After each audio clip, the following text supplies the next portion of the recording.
இப்போ வர்க்கமூலத்துக்கான ஷார்ட்கட் பார்க்க போகிறோம். கடைசி நம்பர் என்னன்னு பார்த்துக்கணும். 9.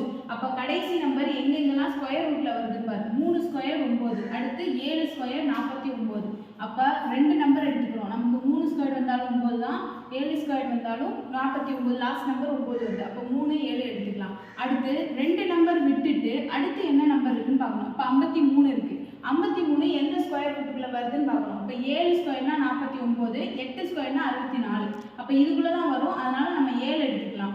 7 எடுத்தால் மேலே 7 கீழே 7. அப்போ ஒன்று 73 ஸ்கொயர்டாக இருக்கலாம், இல்லைன்னா இந்த நம்பர் 77 ஸ்கொயர்டாக இருக்கலாம். ரெண்டுக்கும் நடுவில் உள்ளது நமக்கு தெரிஞ்ச ஈஸியான ஸ்கொயர் வந்து 75 எடுத்துக்கலாம். இப்போ 75க்கு எப்படி ஸ்கொயர் ரூட் ஈஸியாக எடுக்கிறதுனா 5 ஸ்கொயர் பண்ணால் 25, 5 25. 7க்கு அடுத்த நம்பர் 8, அதோட இதை பெருக்கி சொல்லணும். அப்போ 7 8 56. அப்போ 75ஓட ஸ்கொயர் ரூட் வந்து 5625. அப்போ இது இந்த நம்பரை விட அதிகமான நம்பராக இருக்குது. அப்போ கண்டிப்பாக நமக்கு எந்த ஸ்கொயர் ரூட் வரும்னா 73ஓட ஸ்கொயர் தான் என்ன வரும். 73ஓட ஸ்கொயர் தான் 5329 வரும். அவ்வளோதான்ப்பா.